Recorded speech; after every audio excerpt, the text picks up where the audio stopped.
Stockdale and welcome to the Access to Inspiration podcast, the show where you can gain inspiration from people who may be unlike you. We hope their stories and insights enable you to transcend day-to-day challenges and reflect on what you are capable of achieving. In today's episode, I am talking to Lisa Marie Platske about the concept of courageous leadership. Lisa Marie, who was in the US law enforcement during 9/11, lost several close contacts at the time, causing her to feel a lot of fear and resentment afterwards.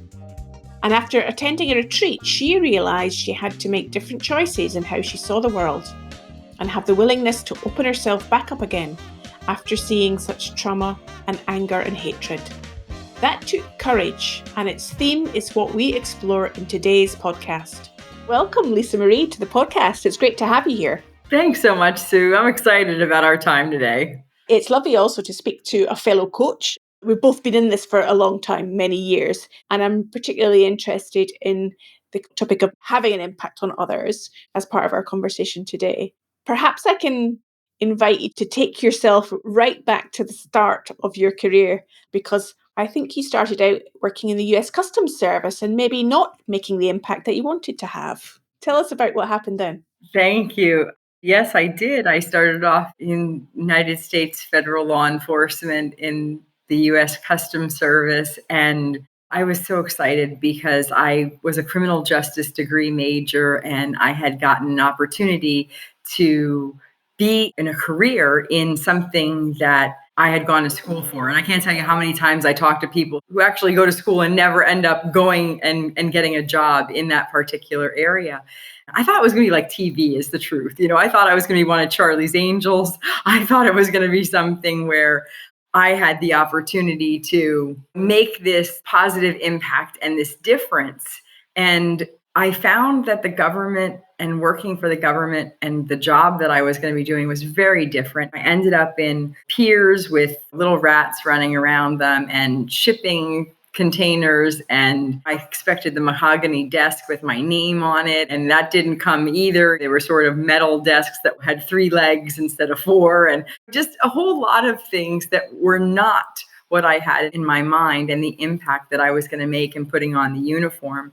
What I will say is that over time, I did learn how to make an impact in the government.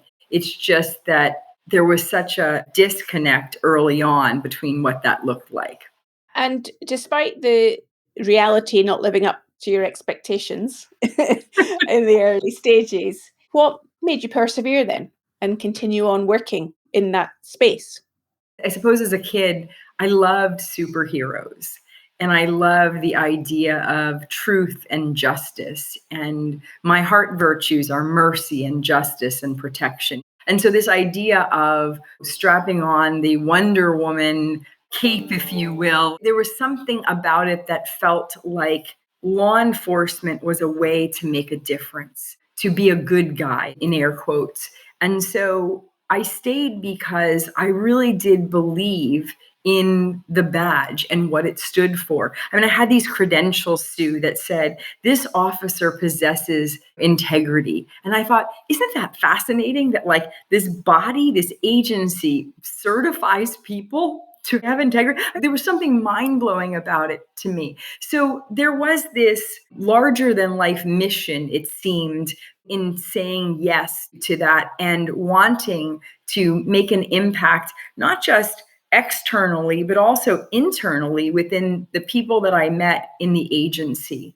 And so I stayed the course. And over the time that I was in there, which was a little over a decade, I feel that I was able to do that in different ways. So in staying the course, Lisa Marie, I know that you were working during 9/11, and I'm wondering during that time, what did you learn about courage and vulnerability? Yeah, 9/11 was a time of great upheaval and learning about myself. I lost my mentor. I lost my relationship.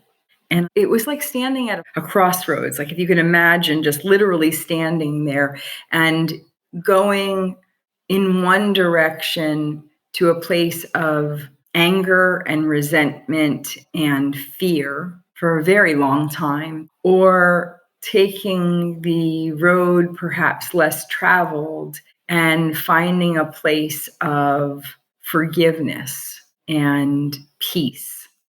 And so I worked 16-hour shifts. I remember working 3 weeks solid in a row, 21 days, and sending employees to look for remains at the site. I remember conversations that I had that were filled with a lot of emotion.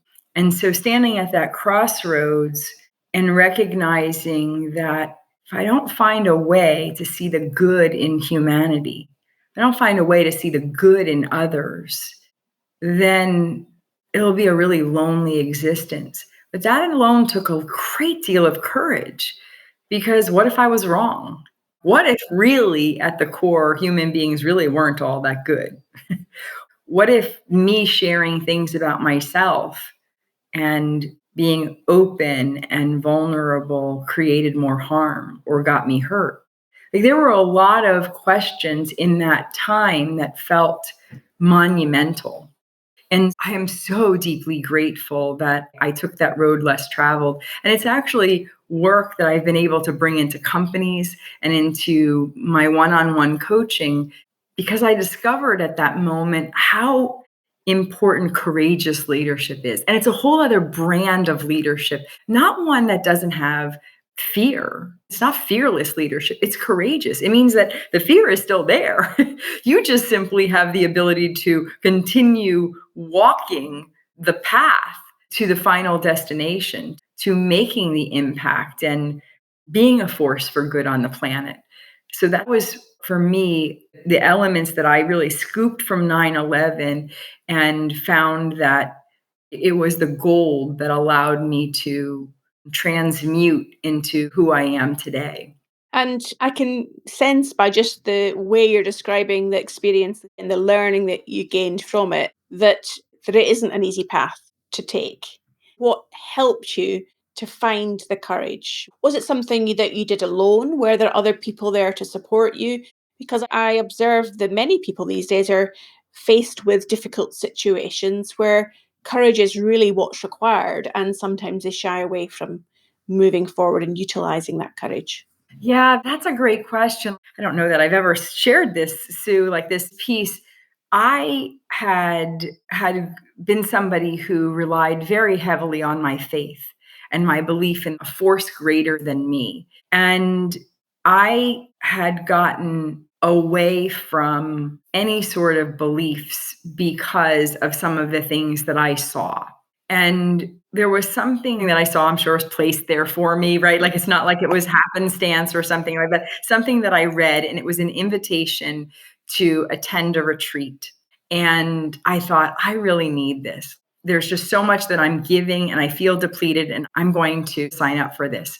And at that retreat, there was this recognition that I was trying so hard. It would make me cry. It's moving me to tears, that I was spending so much energy trying to do it all alone. And that on this journey, that it just isn't one to do alone, that you need other people. So I didn't necessarily have people who walked the journey with me to get to that place. What I had was a very large epiphany at that retreat that allowed me to make different choices in how I saw the world, and the willingness that I had to open myself back up again after seeing such trauma and anger and hatred. And what's been interesting is when I opened my business, I didn't have a business degree. I had a criminal justice degree. And so I was like, what do people in business do to be successful? What do they do? And so I started interviewing people, and I came up with 7 pillars of leadership, because I was always involved in leadership development, taught at the Federal Law Enforcement Training Center, developed curriculum post 9/11 for future leaders of Homeland Security that's still being taught today. So leadership was my thing. When I got into leadership, though, after doing this in my own business for about, I don't know, maybe it was probably around year 12 or so, I went, there's a whole other level outside of those 7 pillars. And it's what I call courageous leadership. And it happened at that moment after 9/11, that piece that you speak about. And so I started to do additional research. Like, what is it? What do those people have that stay the course? Like what you had said, like some people don't do that. So what is it? Because not everybody's going to get the retreat like me, right? And not everybody's going to get that message. So what is it? And I came up with three components that were always present. And it was vision, voice, and vulnerability. And so vision was like this idea around clarity. And vulnerability was that component of forgiveness. And voice was around generosity. And so it was very interesting when I looked for myself that there was this catalyst. And also there were deepening levels of how to be able to utilize the unique gifts, talents, skills, and abilities that I have. Well, I love that three V's, the vision, voice, and vulnerability that you talk about, Lisa Marie. As you go into organizations and work with leaders and speak at conferences and so on, I'm wondering whether you have a sense of which of those characteristics is easier or more difficult for people to adopt. Well, I don't think that any of them are easy. I honestly don't. They're simple, but simple's not easy, as you and I both understand, right? And so the vision part, I'd hear people talk about vision all the time. And even when you share it, it sounds so flippin' simple. Yet vision means you've got to be really clear on who you are, on what you want, and why it matters to you. And too often in organizations, people are concerned about what somebody else wants or what they're supposed to do or what they, in air quotes, should be doing.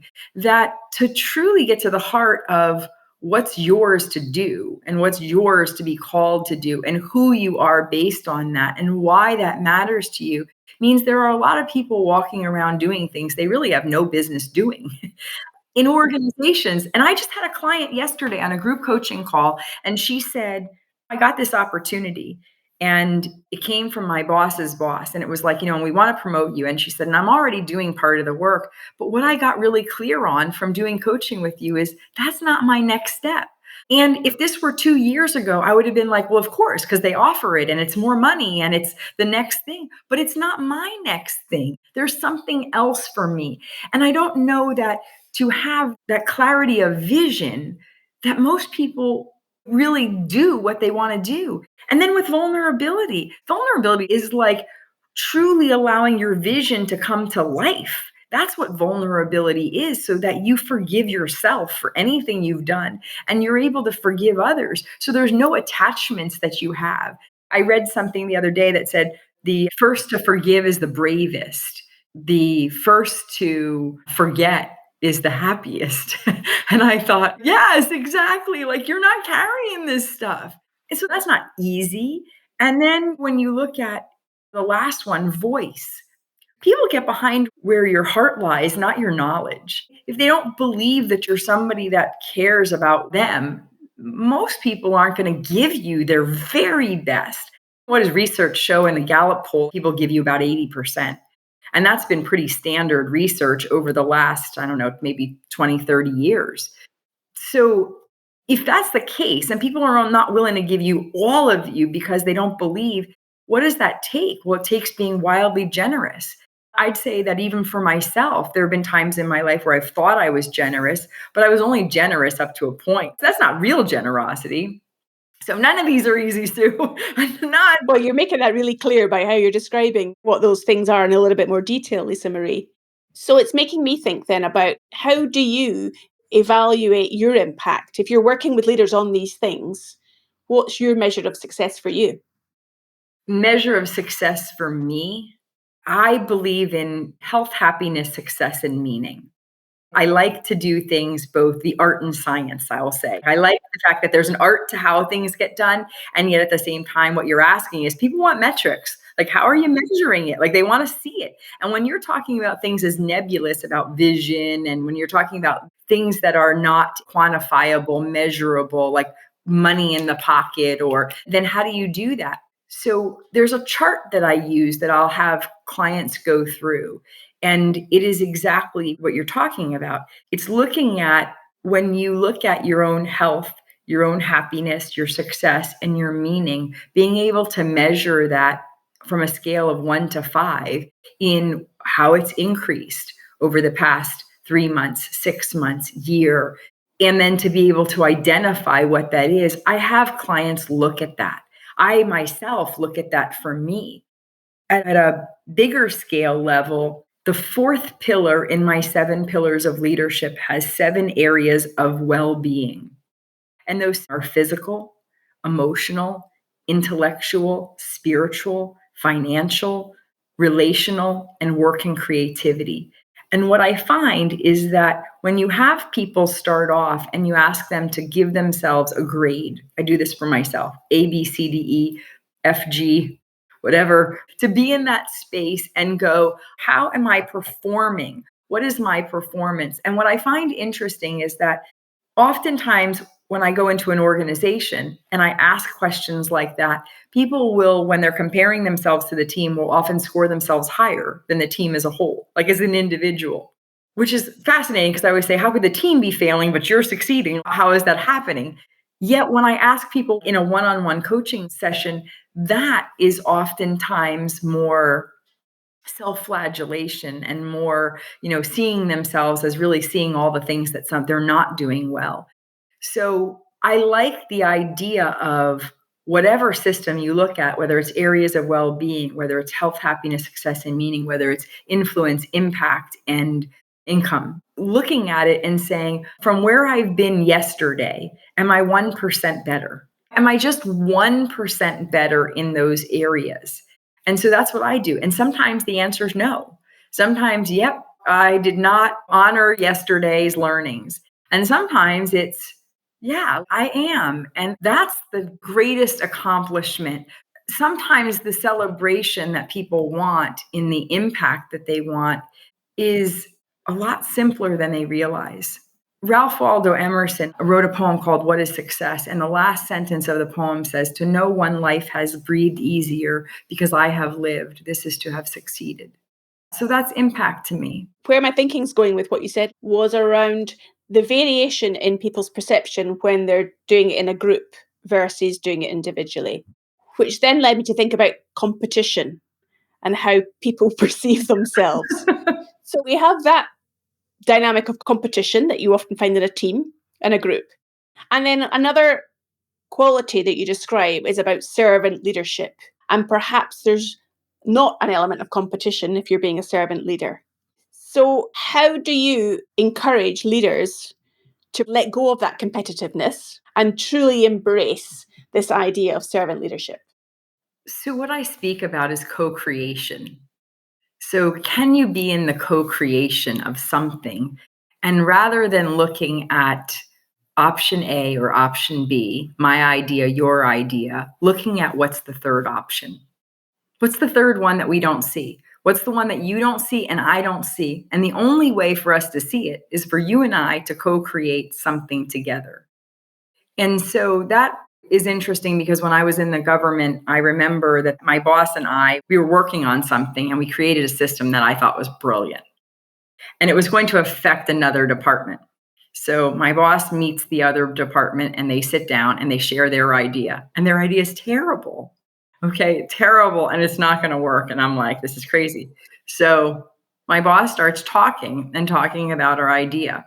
What happens is they go, hey, I've got an idea. And they give us our idea back. And my boss says, that's brilliant. And I walk away and I said, what happened? Like, that was our idea. And he goes, did you get what you wanted? And I said, yes.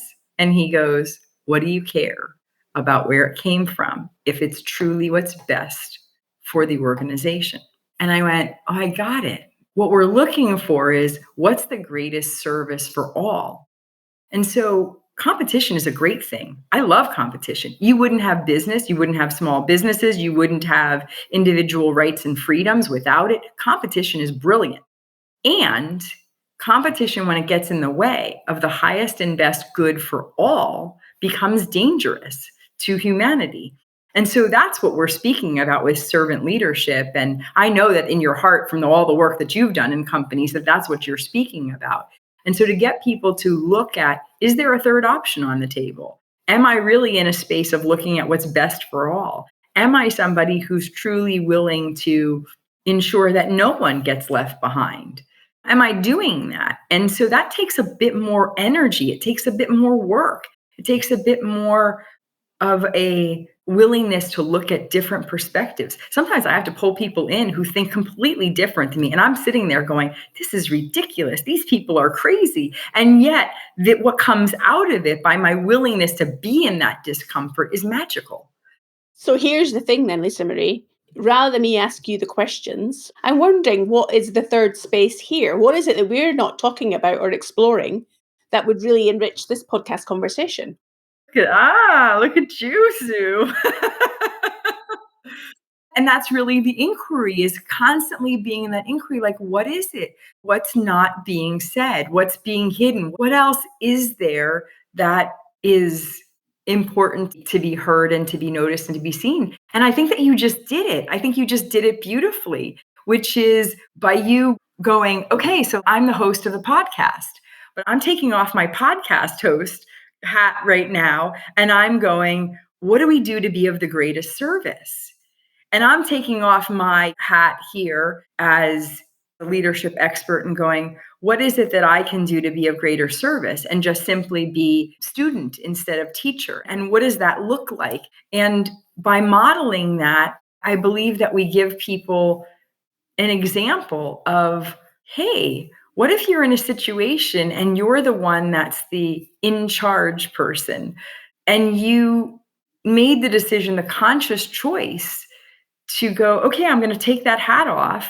And right now, I'm just going to operate as, oh, I'm getting goosebumps, like as peer. And so, what would that do in organizations if people did that, especially when the stakes were high and when emotions were high? I mean, you and I are doing it as fun, right? But to do that in situations where it would be just so deeply honoring.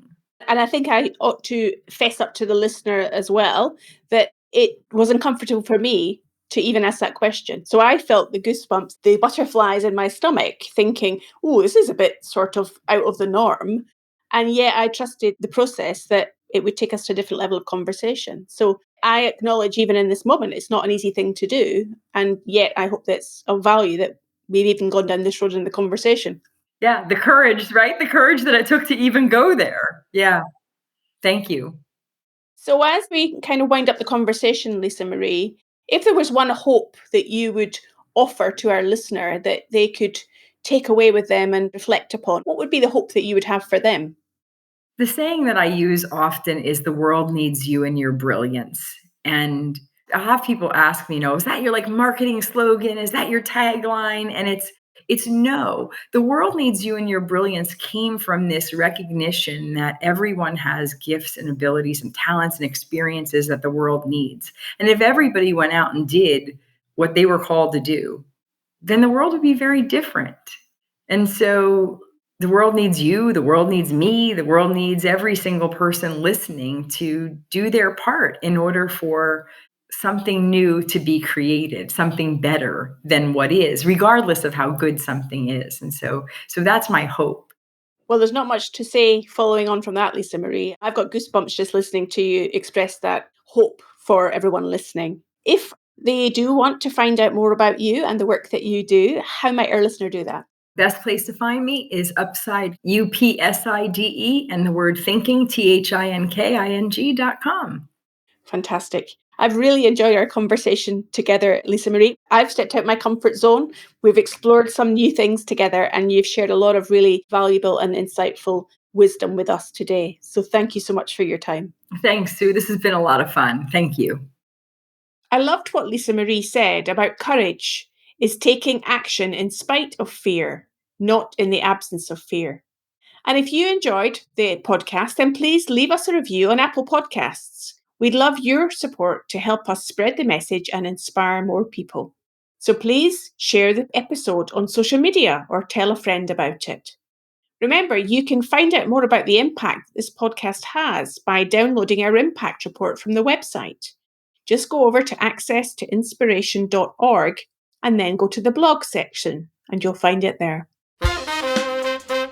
Next week, our guest for the final episode of this series is Jamie Ramsey. who has completed over 43,000 kilometres of human-powered adventuring. I hope you can join us then.